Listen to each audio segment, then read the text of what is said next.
कभी कभी ऐसा होता है ना कि सब कुछ बाहर से ठीक लगता है, लेकिन अंदर कुछ थका सा, उलझा सा महसूस होता है।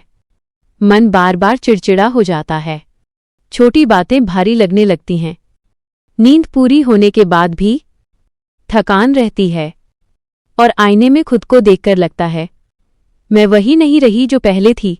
हम अक्सर खुद को समझाते हैं, शायद ज्यादा सोच रही हूं, शायद काम का दबाव है, शायद उम्र का असर है, लेकिन सच ये है, ये सब तुम्हारे शरीर की आवाज है।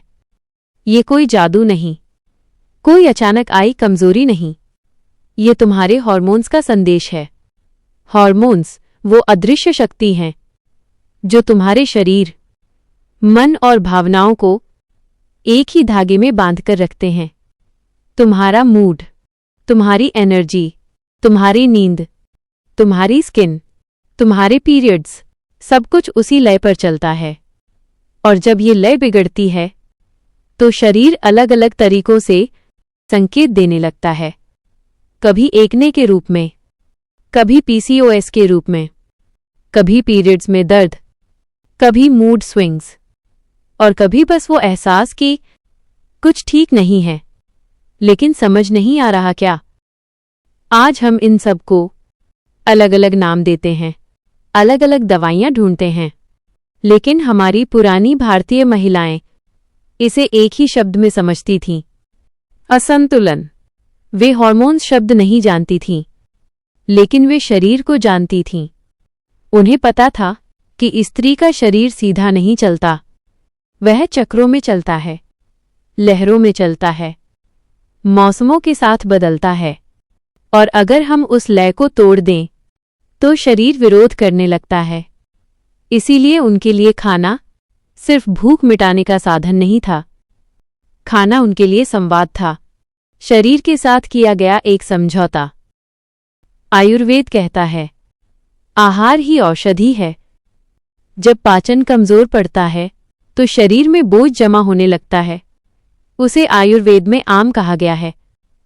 यह बोझ खून में घुलता है, लिवर पर दबाव डालता है और धीरे धीरे हार्मोनल फ्लो को बिगाड़ देता है।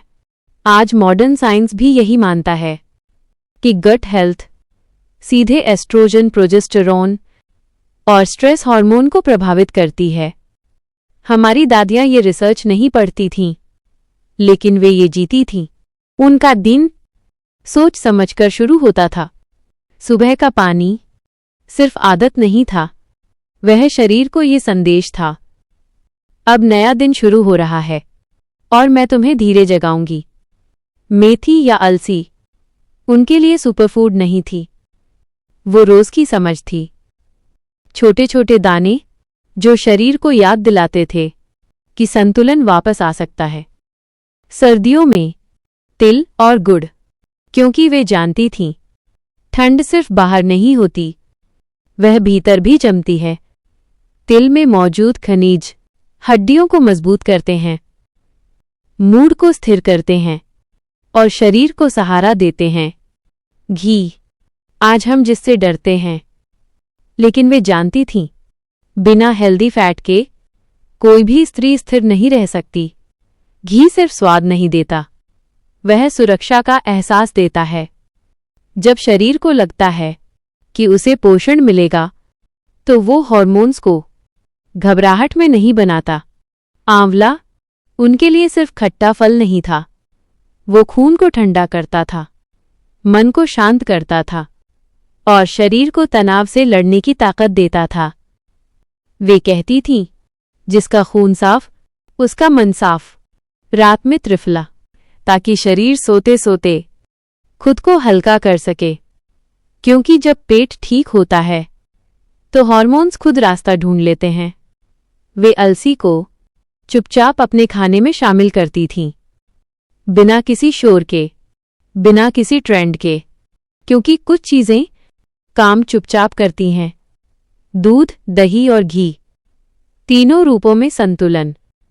रात का हल्दी वाला दूध सिर्फ आदत नहीं था, वह शरीर को ये संकेत था, अब आराम करो, अब खुद को ठीक होने दो।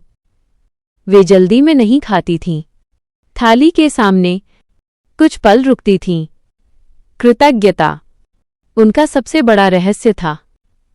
आज साइंस कहता है, जब हम शांत होकर खाते हैं तो शरीर हीलिंग मोड में जाता है। तब वे बस इतना जानती थीं, शांत मन से खाया गया भोजन शरीर को स्वीकार होता है। वे मौसम के साथ खाती थीं, गर्मी में ठंडक, सर्दी में ऊष्मा, क्योंकि वे जानती थीं प्रकृति कभी एक सी नहीं रहती, तो शरीर से एक सा व्यवहार क्यों करें। वे देर रात तक फोन की रोशनी में अपने हार्मोन से नहीं लड़ती थीं। वे अंधेरे को रिकवरी का समय मानती थीं। आज साइंस इसे मेलाटोनिन कहता है। तब ये बस नींद थी, पवित्र नींद। अगर आज तुम्हें लगता है कि तुम्हारा शरीर तुम्हें थका रहा है, तो शायद वो तुम्हें रोक रहा है धीरे चलने के लिए, सुनने के लिए, खुद से जुड़ने के लिए। शुरुआत बहुत छोटी हो सकती है। थोड़ा घी, थोड़ा ध्यान, थोड़ा सादापन। हार्मोन्स को जबरदस्ती कंट्रोल नहीं किया जाता, उन्हें समझा जाता है, सम्मान दिया जाता है और समय दिया जाता है। याद रखो, तुम कोई मशीन नहीं हो, तुम एक लय हो, एक जीवित प्रकृति। और जब तुम उस लय को सुनना शुरू करती हो, तो शरीर खुद ही हीलिंग शुरू कर देता है। सच्चा संतुलन, सच्चा ग्लो, सच्ची सुंदरता हमेशा भीतर से आती है। अगर ये जानकारी आपके लिए उपयोगी रही हो, तो वीडियो को लाइक कीजिए, इसे अपनी बहन, बेटी, माँ और हर उस महिला के साथ शेयर कीजिए जिसे इसकी जरूरत हो। और ऐसी ही महिलाओं की सेहत से जुड़ी सच्ची और सरल बातें आगे भी सुनने के लिए चैनल को सब्सक्राइब जरूर कीजिए।